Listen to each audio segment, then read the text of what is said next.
It was just past midnight when Rex barked, a low, urgent growl that sliced through the stillness of the quiet suburban home.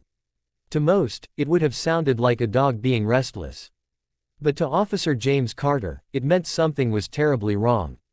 Rex never barked like that without a reason. James shot up from the couch, heart pounding. He dozed off while watching late-night reruns after finally getting his infant daughter, Emma, to sleep. The glow of the baby monitor flickered, showing nothing out of the ordinary in her crib. Still, the hairs on the back of his neck stood up. He rushed upstairs to Emma's room, Rex following at his heels like a shadow on a mission. James gently opened the door, and found Emma sleeping peacefully. Nothing seemed out of place. But Rex didn't stop. He barked again, louder this time, and pushed past James, heading straight for the crib. He growled at the stuffed bear in Emma's arms. "What is it, boy?" James asked, puzzled. He took the bear and turned it over. Nothing. But Rex's barking intensified. Instinct kicked in. James grabbed a pocket knife from his belt and made a small incision at the back of the bear. That's when he found it, a tiny black chip, no larger than a rice grain, embedded in the stuffing. James's blood turned to ice. He was a trained police officer. He knew what a tracking device looked like. And he knew, without a shadow of a doubt, that no one in the family had put it there. The horror hit him like a freight train. Someone had been tracking his baby. He collapsed into the rocking chair, clutching the bear, trying to piece things together. His wife, Maria, rushed in moments later, alarmed by the noise.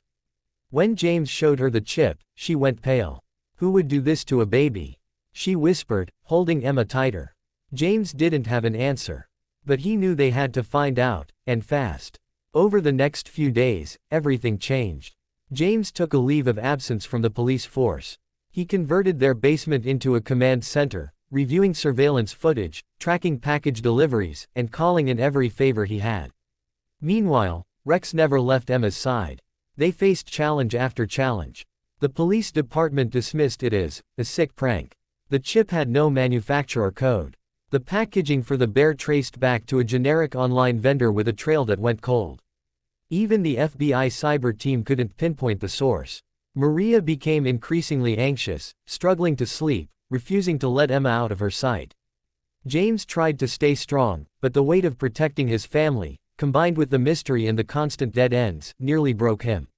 Then, a break came from the most unexpected place, Rex.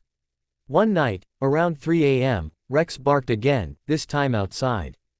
James looked out the window and spotted a shadow moving near their mailbox. He grabbed his flashlight and gun and ran outside. Rex was already ahead of him, teeth bared, growling low and threatening. James shouted, "Freeze!" and the figure bolted. What followed was a chaotic sprint through the neighborhood. But Rex, swift and relentless, cornered the man in a backyard 3 houses down.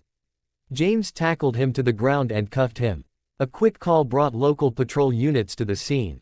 The man had no ID, no phone, and refused to speak.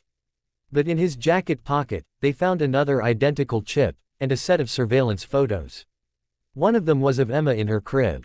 It was chilling. When the truth came out, it stunned everyone. The man was part of a black market tech ring that sold surveillance tools to the highest bidder, private investigators, obsessive stalkers, corporate spies. The chip in Emma's bear had been a demo of a new ultra-miniature tracker. The bear had been slipped into a routine donation box that Maria had received from a charity she followed. They'd never suspected it could be anything but kindness. The case exploded in the news.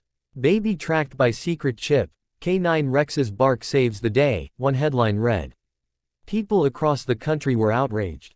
How could anyone put a tracker in a child's toy? But amid the horror, Rex became a national hero. The loyal German shepherd who never left his tiny human's side.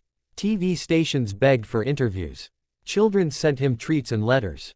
But for the Carters, the real story wasn't about fame.